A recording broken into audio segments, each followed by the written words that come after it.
ಮೀನುಗಾರರೇ ಸೇರಿಕೊಂಡು ನಿರ್ಮಾಣ ಮಾಡಿರ್ತಕ್ಕಂಥ ಈ ಬೋಟ್ ಆ್ಯಂಬುಲೆನ್ಸ್ನಲ್ಲಿ ನುರಿತ ಸಿಬ್ಬಂದಿಗಳು ಕೂಡ ಇರ್ತಾರೆ. ಸೊ 24 ಗಂಟೆ ಕೂಡ ಇವರು ಅಲರ್ಟಲ್ಲಿ ಇರ್ತಾರೆ. ಸೊ ಬೇಕಾದ ಟೈಮಲ್ಲಿ ಅವರು ಇದೇ ಒಂದು ಏನು ಬೋಟೆಯಿಂದ ಆ್ಯಂಬುಲೆನ್ಸ್ ಬೋಟೆಯಿಂದ ಇದನ್ನು ತೆಗೆದುಕೊಂಡು ಹೋಗಿ ಸಮುದ್ರದಲ್ಲಿ ಹೋಗಿ ಸೊ ಅಲ್ಲಿ ಇರ್ತಕ್ಕಂಥ ಮೀನುಗಾರನ ರಕ್ಷಣೆ ಮಾಡುವಂಥದ್ದು ಮತ್ತು ಅನಾರೋಗ್ಯಕ್ಕೆ ಯಾರಾದರೂ ಒಳಗಾದರೆ ಅಂಥ ಮೀನುಗಾರನ ರಕ್ಷಣೆ ಮಾಡಿಕೊಂಡು ತರುವಂಥ ಕೆಲಸವನ್ನು ಮಾಡ್ತಾರೆ. ಇನ್ನು ಈ ವಿಚಾರದ ಕುರಿತಂತೆ ಮಾತನಾಡೋದಕ್ಕೆ ಇದೀಗ ನಮ್ಮ ಜೊತೆ ಉಳ್ಳಾಲ ವಲಯ ನಾಡದೋಣಿ ಮತ್ತು ಗಿಲ್ನೆಟ್ ಮೀನುಗಾರ ಸಂಘದ ಅಧ್ಯಕ್ಷರಾಗಿರ್ತಕ್ಕಂಥ ಹನೀಫ್ ಅವರಿದ್ದಾರೆ. ಹನೀಫ್ ಅವರೇ ಬೋಟ್ ಆ್ಯಂಬುಲೆನ್ಸ್ ನಿರ್ಮಾಣ ಮಾಡಿದೆ. ಸೊ ಈ ಬೋಟ್ ಆ್ಯಂಬುಲೆನ್ಸ್ನಲ್ಲಿ ಏನೇನಿರುತ್ತೆ ಮತ್ತು ಇದರ ಉದ್ದೇಶ ಏನು ಅಂತ? ನಮಸ್ತೆ ಸರ್, ನ್ಯೂಸ್ TV9 ಅವರಿಗೆ. ನಾವು ಈ ಬೋಟ್ ನಿರ್ಮಾಣ ಮಾಡುವುದು ಒಂದು 3 ವರ್ಷ ಮೊದಲು ನಮ್ಮ ಅನಾಹುತಗಳು ತುಂಬ ಆಗಿದೆ.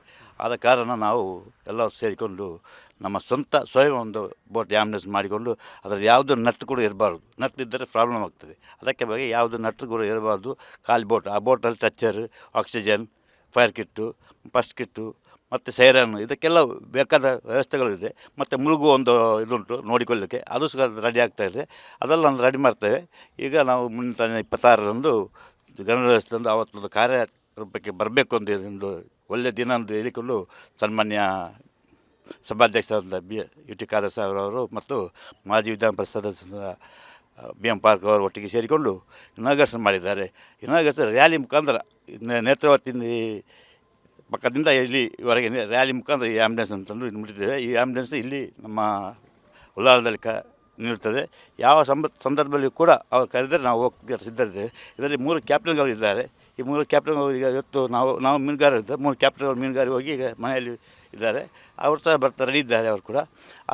ಅದು ಅಲ್ಲದೆ ನಮಗೆ ಬಂದ ಮೇಲೆ ಇಲ್ಲಿಂದ ನಮಗೆ ಹಾಸ್ಪಿಟಲ್ ಶಿಫ್ಟ್ ಮಾಡಲಿಕ್ಕೆ ನಮ್ಮೂರ ಧ್ವನಿ ಒಂದು ಆ್ಯಂಬುಲೆನ್ಸ್ ಅವರು ಕೂಡ ಟೈಅಪ್ ಮಾಡಿದ್ದೇವೆ.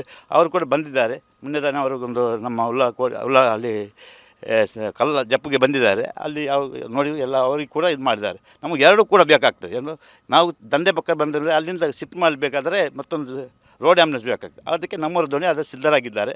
ಅವರಿಗೆ ಕೂಡ ನಾವು ಟೈಅಪ್ ಹಾಕಿದ್ದೇವೆ. ಇನ್ನು ಬರುವ ಸರ್ಕಾರದ ಆ್ಯಂಬುಲೆನ್ಸಿಗೆ ನಮ್ಮ ಉದ್ದೇಶ ಏನು, ಇನ್ನು ಬರುವ ಸರ್ಕಾರ ಆ್ಯಂಬುಲೆನ್ಸಿಗೆ ನುರಿತ ಮೀನುಗಾರರನ್ನು ಅರಿತುಕೊಂಡು ಅವರ ಏನು ಕಸಬುಂಟು ಅವರಿಗೆ ಜೀವನ ಕೂಡ ಸಮುದ್ರದಲ್ಲಿ ಕಸಬನ್ನು ನೋಡಿಕೊಂಡು ಅವರನ್ನು ಅದಕ್ಕೆ ನೇಮಕ ಮಾಡಬೇಕು ಆ ಆ್ಯಂಬುಲೆನ್ಸ್ಗೆ. ಏಕೆ ಅವ್ರಿಗೆ ಗೊತ್ತಿರ್ತದೆ ಯಾವ ಥರ ಹೋಗ್ಬೇಕಂತೇಳಿ, ಯಾವ ಥರ ಜನರನ್ನು ಬಚಾವ್ ಮಾಡಬೇಕಂತೇಳಿ.